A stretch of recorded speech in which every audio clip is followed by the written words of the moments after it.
Welcome back to Deal or No Deal, and in this case we have...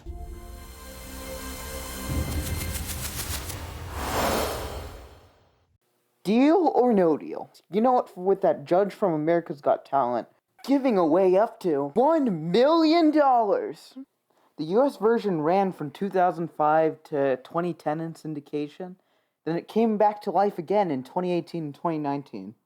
However, since that time it was on CNBC and Press Your Luck kind of did the revival thing for $1 million better, it kind of fizzled out. But rewatching the reboot made me realize something big was kind of off. It seemed like every time someone took an offer, remaining offers would skyrocket. For instance, take this playing from January 30th, 2019. After taking an offer, the game played out to a 50-50 situation between $750,000 and $10. Now, if I were to walk up to the street and just flip a coin, saying heads you win $750,000 and tails you make $10, first off, you'd walk away from me because I look like a hobo. But second off, because you were so nice to talk to me, I'd ask you to make me an offer to not flip the coin and just take any money you want. Now, maybe you might say that, okay, I'll take $10,000 or $100,000. The highest I could feasibly see someone asking for, and me accepting, would be the expected value, which would be around $375,000. Would have been...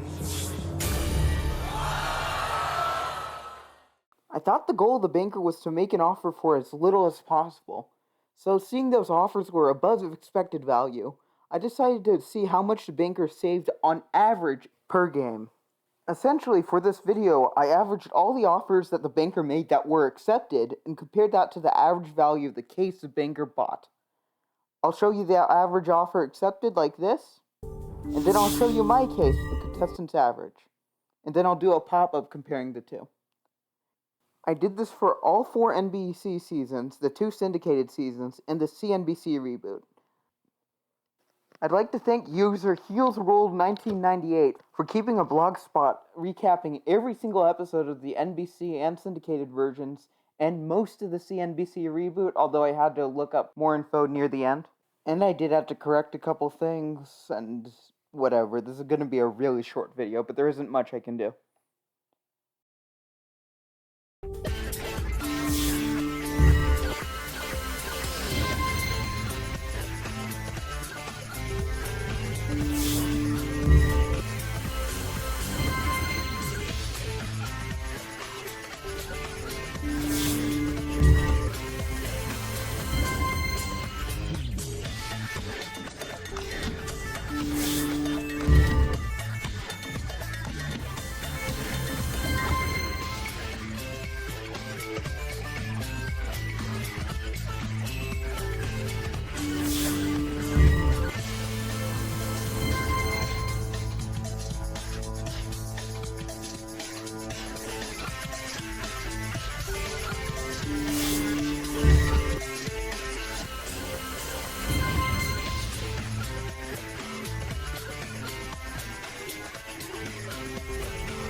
I will say that there were cases where there was an offer that included cash and something tangible that you really couldn't put a price on.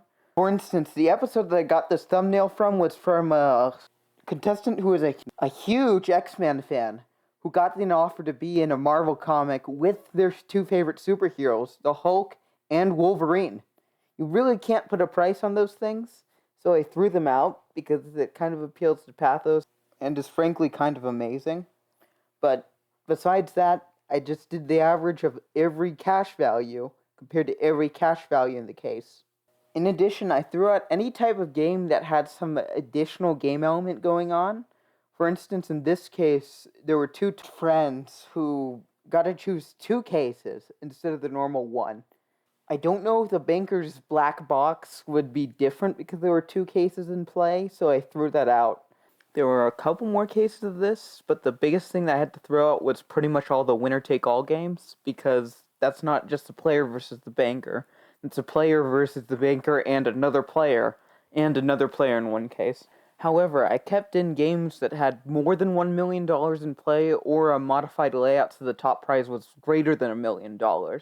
If you want me to filter those out, it only really came into play in seasons 1 through 4. The syndicated version never really did inflated values, and the reboot never touched that, thank goodness. So if you want to see the average throwing out those games, here you go.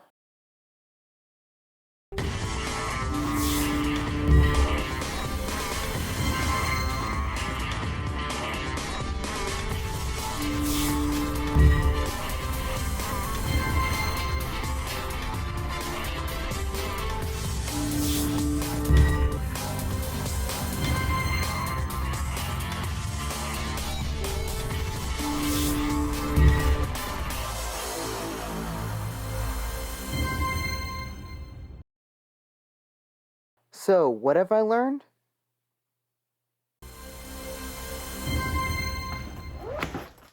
I was expecting this video to go in one of two ways. Either the banker would be hemorrhaging money and on average lose out every single time, or he was going to save something big, something like $50,000 a game.